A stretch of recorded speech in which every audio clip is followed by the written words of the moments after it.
Wayne will tell you that the last thing I do is prepare to talk. I run a few thoughts. I used to speak for an hour on a 3x5 card with a couple lines on it. So I'm not very good at structured things. I sort of just, it's me. And my wife said to me before I came over, Debbie said, good luck. I said, I just tell my story. I can't screw it up. It's hard to screw up my story. I mean, I don't change it every time I tell it. Wayne will have to verify because he's heard it before. You haven't. You have to take his word that I'm giving it the same story that's there. So how did I become somebody that would take Wayne to those places that I took him and do the thing that we did? And that's a good question because I barely got out of high school. I had a girlfriend that did most of my English work or I wouldn't have passed. And I married her and then divorced her, or she divorced me a couple months later, and I joined the Army.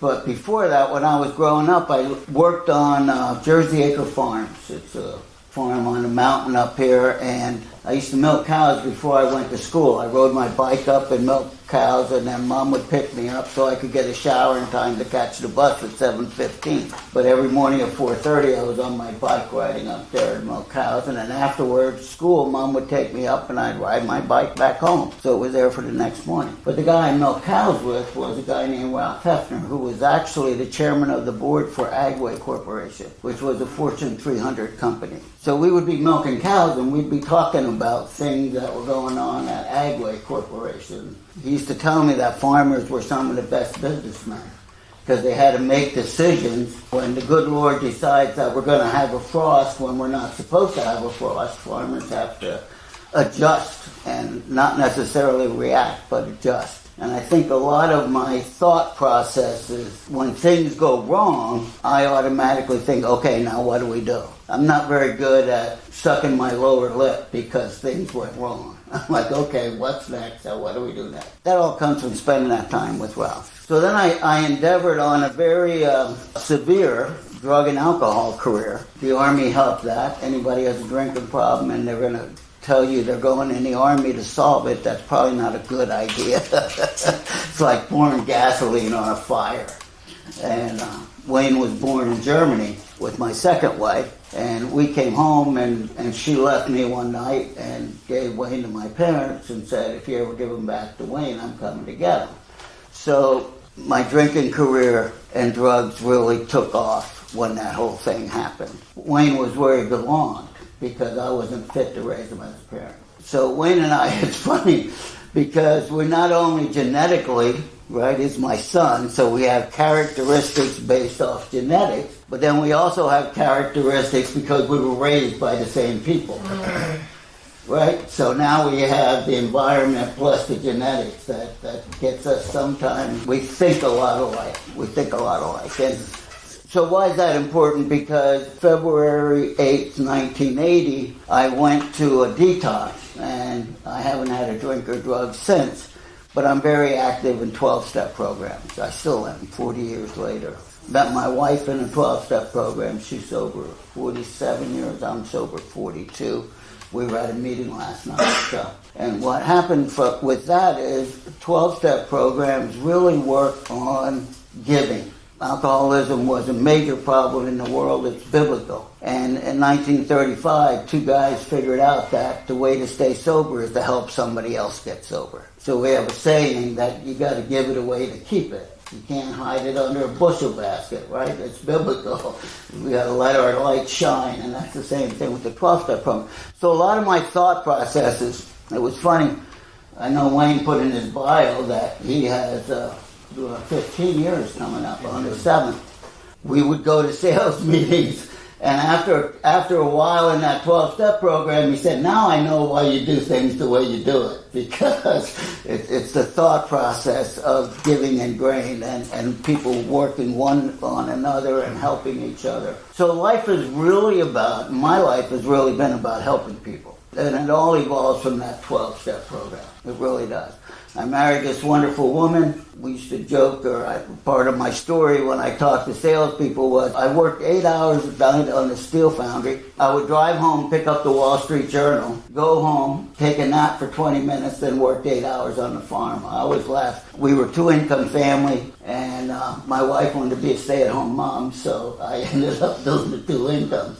I worked 88 hours a week. We got laid off, and at the foundry, things got tough, and I got laid off. So when I did, Wayne was saying, and I also took, while I was working in the steel foundry, I was running overhead crane, and I took a correspondence course for mechanics. So I wanted to be an automobile mechanic, because I was a mechanic in the Army, but I was too drunk to do it most of the time. And I had a couple of side gigs going on in Germany that we won't disclose. But that I used to tell my salespeople about. Yeah. I used to tell salespeople, my first sales job was selling drugs in the Army. It was an easy sell. Not getting caught wasn't easy, but it was an easy sell. So I always thought sales were easy. That's the way I learned it. But I got laid off, and I had a friend who was willing to loan me $1,000, so I bought a pickup truck for a couple $100. It was a 2-tone old Ford truck, 3-speed manual. Bought an air compressor that you plugged in, bought some tools, put them in the back of my truck, and determined I was going to be an auto mechanic. So that's what I did. I Doc Holmes Auto Repair. And then eventually I had a friend, and you're going to hear that word a lot. I had a friend. I didn't do anything by myself. Everything I've done along the way, somebody has been there. The good Lord's provided when I needed it. But anyway, I had a friend who said he would loan us $1,000, so that's how I bought the truck. Because you got to remember, I'm working 2 jobs, I'm laid off now, I'm collecting unemployment, and I've got kids at home. By this time, I had 2 at home, and then Wayne was with my parents, so he wasn't financially my responsibility, but I had to pay the bills, so he loaned. We didn't have $1,000, so he loaned me $1,000. And we bought the truck, and we started working at home, and I had another friend, what a coincidence. He says, Wayne, you really shouldn't be doing this outside in the weather. We should get you a repair center. I have $10,000 in my 401k I'd like to cash in, and you can borrow it until you get enough money to pay me back. So we found a gas station in Auburn, right where you turn down mass singers for your local people. And it's funny because when I worked in the steel, I quit working on a farm, started working in a brickyard in high school. I used to buy gas there for 26.9 cents a gallon. I mean, we pulled quarters out of our pocket to fill the car up. And I ended up owning that gas station that I used to sell and buy gas at. And it turns out he couldn't get it. We found a gas station. They were willing to finance because I had no credit. My dad co-signed for a $900 car. You don't leave drug addict, alcohol situations with good credit. And my wife had gotten out of a severely violent relationship, and her ex didn't pay the bills, so she didn't have credit. So my dad had to co-sign for a $900 loan. So that's the way we did things. We borrowed it. So my grandfather had helped my brother build a house, so I asked him if he would loan me $10,000 until this guy could cash in his 401k, and we bought the gas station. My grandfather went and visited. The only thing he wanted me to do was put a railing up so the kids wouldn't fall. And he loaned me $10,000, and we bought a gas station. Everybody's aware interest rates are going, right? Ours had come down to 11%. So the gas station was bought 11% interest, which was really good for somebody with no credit. The owners did all the financing. Eventually I got the bank to chip in, and I paid my grandfather back with the other guy's money, and then I paid him back. I became, computers just started getting on cars. Just started putting cars. The carburetor was operated by a computer. Everything else was still old-fashioned, but nobody else fixed them except me and Lee Ware in Pottsville. Every time there was a seminar, Lee Ware in Pottsville and I were there trying to learn how to fix them. It's really great because I read your bios and everybody's a learner. Or you wouldn't be here, right? I said, wait, what a coincidence, right? You're all here, but your bios, took your love to learn. Well, so did I. So I wanted to be the best auto mechanic. The problem was you didn't make money diagnosing that stuff. You made money with brakes and exhausts and tires, and people didn't come do that. They did that in Tamaqua, where the local gas station was, or wherever it was. But they bring their headaches to me. And we had gas, we pumped gas, paid our mortgage, and somebody opened a station on the other side of town. And there went our gas money for the mortgage, and we ended up filing for bankruptcy. So we've got 3 children at this time, and a gas station that doesn't work anymore, and a wife who says, I'm tired of not having a paycheck. Please get a job. And I had job offers, you know, and I said, you got to give me one more chance. You got to give me one more chance. She said, fine, as long as I get a paycheck every week. So I took Wayne's $2,400 college fund, which I had at the time accumulated, and started buying and selling used cars through a guy that had given me business. I fell in love with used car dealers. Whenever I needed work, I'd pick up the phone, call a dealer. He would have cars there because I had to feed my family.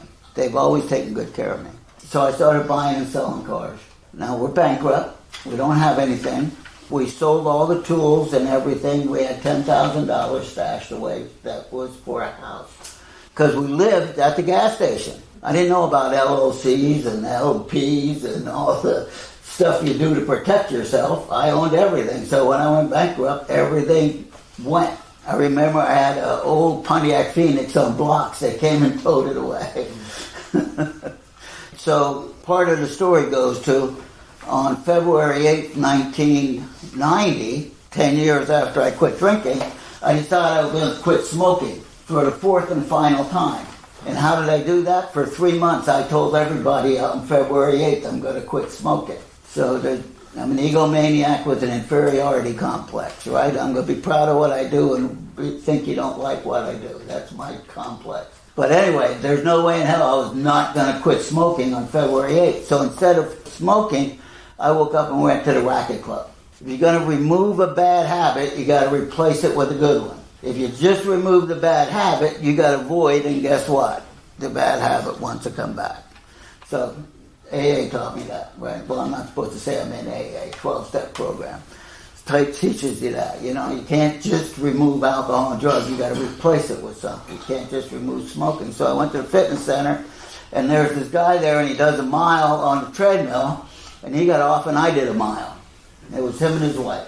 It's really funny because he'll say, we met. I tell him the date we met. He says, how the hell do you know the date we met? It was easy because the day I quit smoking. So right? It's not hard. I can remember that. 10 years after I quit drinking. So they're pretty significant days in my life. So the next day I went, and his wife wasn't there. He got on a treadmill. He did 2 miles. Now I quit smoking. I'm in pretty good shape, but not that good a shape. But I got on a treadmill and did 2 miles. That's old. He was older than I was. He can do it. I can do it. So the third day I get up, he gets 3 miles. Now he's about to kill me, but I determined I get on a treadmill and do 3 miles. He comes up to me afterwards and said, what's up? He said, everything I do, you get on a treadmill and you do. And I said, well, I just quit smoking. I looked at you. I figured if you can do it, I can do it. And we became friends. And I didn't know who this guy was. It turns out he was a vice president of finance at Cressona Aluminum. We started working out and talking every day. And yes, he'd do 3 miles, then I would. And then we'd end up, doing whatever, lifting. And then we started playing racquetball. And for years we played racquetball. So a couple months after I met him, maybe 2 or 3, I've got this car lot that Wayne was talking about. I got cut-off jean shorts and a tank top, and I got a $400 car. He has, I laugh and say he has a $3,000 suit and gets in his new Jaguar. But we walk out together every day, and he goes to his job and I go to mine, and we get along really well. So I have a friend, right? So I need a house. Nobody will loan me money for a house because we're bankrupt, right? Who's going to lend me money? So I said, Jay, I got to ask you a question. What can I do? He said, well, you need a cosigner. I said, well, my dad's never owned a house. My in-laws are retired military. They don't have much money. Would you co-sign for me? And without hesitation, he said yes. So we ended up buying a townhouse and put $10,000 down. And I went into the bank. He said, you go in the bank and see Dick Fair, and you tell him that I'm going to co-sign. So I went in the bank. I asked for Dick Fair, who I knew from a little child, but I hadn't seen him in years. I said, if Mr. Liner co-signs for me, what can I buy? He said, anything you want. Well, I had to buy something I could afford, right? Because I'm selling used cars, not just a couple. I think the most we ever had on the car lot was 20. So Jay co-signed, and we laughed because he went home and told his wife, I'm co-signing for them to buy a house. And she said, you don't even know the guy. You're nuts. How can you do that? You know? He said, look, they're putting $10,000 down on the townhouse. Even if we end up buying it, we got a good investment because they put $10,000 down. So there was some financial thinking behind it. I'm not sure he'd have co-signed for me if I had zero down. He becomes a good friend. And his story alone is very interesting, but I don't want to take all that time. And he's the guy that I started talking to about the warranty company. Now, it's not normal thinking to go bankrupt, to have no money, right? So all of a sudden I want to start a warranty company. With what? Nothing. Well, it's not really. I have a friend who's a used car manager at a Ford store. And my friend that I became friends with said, well, geez, I'll give you a $10,000 line of credit that you can use if you ever need it. And he became the backer for the warranty company. And we never used his line of credit, but we took $2,000, we leased a fax machine. The guy I rented the garage out to, Mark Kronberger from Foreign and Domestic, used to be at Robin's Diner right there. Him and I were together a long time. He's now at Skook Auto Sales. So he was the first guy I hired to work on cars. He built me an old 286 computer. I think anybody in this room remembers the 286 computer. It was a little bit like that Tandy that Wayne was talking about. And he said, buy this software. It was QA4 was the name of the software. He built me a computer. And this is what I knew about computers. And my wife always laughs, but I got to put my thing down for this one. So the computer book for the software, here's the computer, here's the keyboard. I'm reading a book. I had no idea what the hell a computer was in the first place. I certainly don't know a keyboard. I didn't take that in school. And it said, press F10. So I hit the F and then 10. And it didn't work. So I hit F and then 1 and 0 together. And it didn't work. Then finally I hit all three at once and it still didn't work.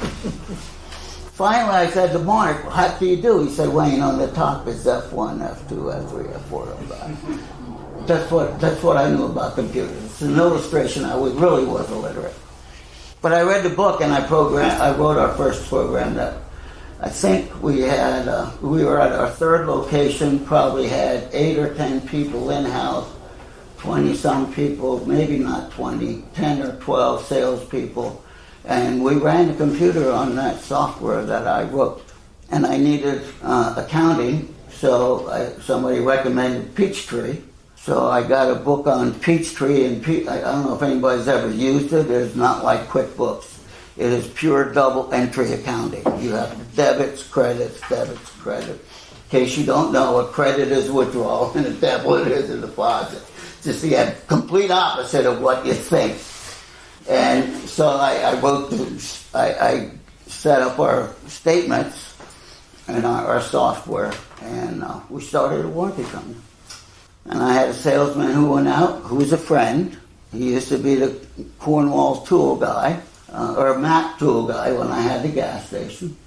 And he was my first salesman. He had this big old F-350 or E-350 van. He would call on dealers and they'd say, well, who else is using you? And he'd say, nobody, you'd be the first. Well, he finally found somebody to be the first. And then the second guy knew the first guy. And our sales pitch was, we were never the cheapest, but we were in the car business, and our job was to protect the dealer's reputation. So we would never treat a customer in a way that would hurt the dealer's reputation. I never wanted to be the cheapest.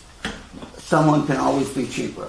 If the goal is to be the cheapest, someone will always be cheaper, no matter what you sell. I use it a lot. Huh? I use it a lot. Yeah, no one will always be cheaper. So we tried to be the best. Well, I think we were the best. We didn't try. We were the best. I don't like the word try. Either you do or you don't.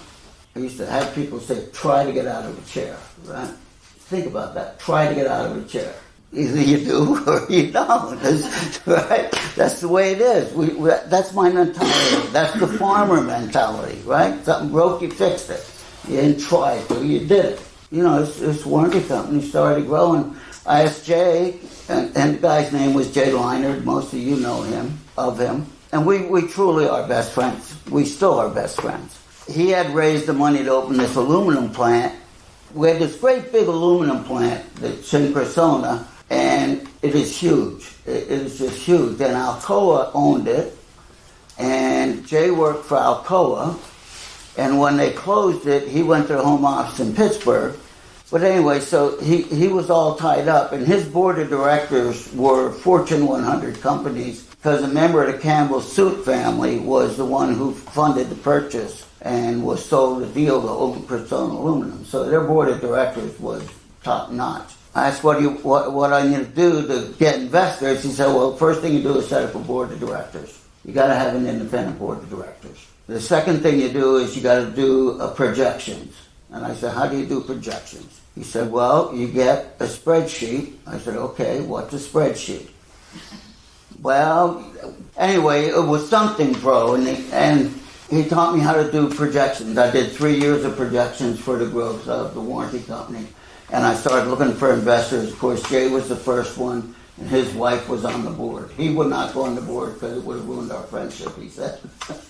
So his wife was on our board. We built a board of directors, and we had two people rotate all the time. She had a permanent seat. Debbie and I had a permanent seat. Then we had two people. Sometimes they were marketing, sometimes they were accounting. Dick Fair, the banker that loaned me for the house, was on the board.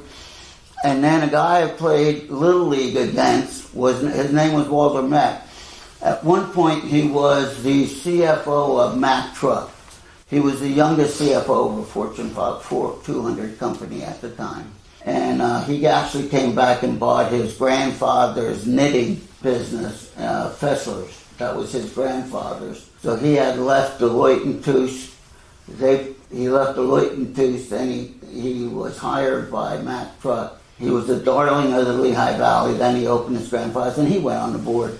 And when he went on the board, we changed accounting people, which, I mean, we got like $1 million back from the IRS just by changing our method of accounting. We went from cash to accrual. We got a letter ruling from BDO Seidman from the IRS saying we operated as a insurance company and became a C Corp. But all these people were friends. They were all friends. Everybody who had a part in this were all friends. And we started a subprime finance company. And Wayne wasn't with the company then, but we had actually gone to New York with a big private equity firm and went to their private dining room on the top floor and they were going to give us $50 million for this finance company. This guy was going to give money and that guy was going to give money. I mortgaged my house for $800,000 to start the finance company. And when it came time for everybody else to put up money, guess what? Nobody else put up money, and the $50 million didn't approve. And a year into it, I said to my wife, what are we going to do? We have $800,000 loan on the house. The finance company's doing okay. We have a couple employees. And this is one of the reasons I'm where I'm at today. She said to me, will it go bankrupt? Question number one, right? After going bankrupt, always question number one, will we go bankrupt? I still get asked it today. My mother told her millionaires go bankrupt. So I hear it every day, almost every day actually. Millionaires go bankrupt. And I said, no, we won't go bankrupt. She said, I think we can give people loans. It was subprime financing. And I think we can give people jobs. So we should do it. That was the basis for continuing it. It was never about can we make money. We never started a warranty company. We started a warranty company because I got mad at the company we were using. I thought we could do a better job and provide better warranty. So everything we've done has been based on the fact that we think we can help people be better. Somewhere along the line, and this is one of the things Wayne was talking about, I decided that key people should have a part of the company, and they were awarded 1% of the company as a part of, it was a bonus 1 year. Part of the bonus package, I think it was over a 2-year period or something. we bonus ownership in the company. So 1% of a big deal is a big deal, right? And I think they did all right on the exit. I don't know, it was 186 grand or something like that they got on the exit. 2006, Insurance Commissioners Association was thinking about making warranty companies a insurance business, and you wouldn't need a $25 million net equity, which I did not have. Private equity firm approached me about doing a private equity deal, and it was a timing thing, fear of the government stopping me from doing what I'm doing, and private equity, and it was really a bad deal because I just had Wayne come on board not that long before that. And then I had to say, by the way, a month or two later, not that long, I had to say, I'm selling the company. So it was a tough, for me, mentally, I don't know how bad it was for him, but it was awful for me. I didn't want to have that conversation. But to protect the company, I thought I had to do it. And they actually ended up with 80% of the company, or most of it. It was all spread out. I only owned 20% when it was all done. And then private equity fund had a 10-year window. At the end of 10 years, we had to sell it, and we sold it to a publicly traded company. We made them a lot of money. Private equity deal, I would advise anybody thinking about doing a private equity deal, give me a call. I'm not saying it's a bad deal, but you have to be aware of it when you go in. Private equity firm borrowed the money to buy us, and we had to make the payments on the money they borrowed to buy us. And that's the way most private equity deals are set up. They don't they put some cash in, and then they borrow to put it in. And the company they bought is making the payments for them borrowed. I had a lot of arguments with them. That deal ended up being worth $35 million when it was sold to a publicly traded company. So we took that little $2,400 or whatever I spent. My firm belief is this: if you're in a service business, your most important person is your employees. If you don't have happy employees, you will never have happy customers, in my personal opinion. It's employees first, customers second, owners third. And when I started to buy here, pay here a lot, and I was moving it because it was growing. When I put ads out, that was part of the ad. Was I want you to know that we believe employees are first, customers are second, and owners are third. Basically, everything I have today is because of that philosophy, and it just came. The money came. The business came. It wasn't designed. I never set out to say, I'm going to be in 22 states and we're going to do a private equity deal and I'm going to have all this money. It was never about the money. It was never about the money. I often heard that Henry Ford's concept was a car that everybody could afford. It wasn't, I'm going to make a lot of cars and make a lot of money. Gillette came out with a razor blade because he thought everybody should be able to have the feel of a barbershop shave. So he came out with the Gillette razor blade. It wasn't so he could make a lot of money. Why are we doing what we do, right? I don't know. I guess there's a part out there that says, yeah, we want to be successful and we measure success. And I'm going to share this and because I believe it wholeheartedly, and I'm going to sort of throw Wayne under the bus. He said to me one morning at breakfast that every now and then he thinks about, yeah, but I didn't build anything like you did. And I beg to differ, because what he's doing is multiplying the philosophy by going through all of you, and he is in fact building much more, if that's your definition of success. Definition of success, how many people are we helping? The more people you help, the better off we are, right? And that's where the employee incentive program came in. It was incentivizing people. And I did that, and then I started to use car a lot. Finally, the car business, I was going to do one thing, and it started growing and growing and growing, and I realized I had to put a lot of effort in to making it something really big, so I decided not to. So I decided to stabilize at a certain size, and I set it up. My son-in-law and my service manager are now buying the business. So I'm no longer part of Skook Auto Sales, which was the follow-up. When a publicly traded company bought us, they offered Wayne a deal, and they gave me, I told them I was going to leave in 3 months when we did all these shows, and they made me stay for 13 months. But before I left, I started the next business. And now that one's sold, and now I'm working on my other one. So I'm 68 years and don't know what I want to do when I grow up.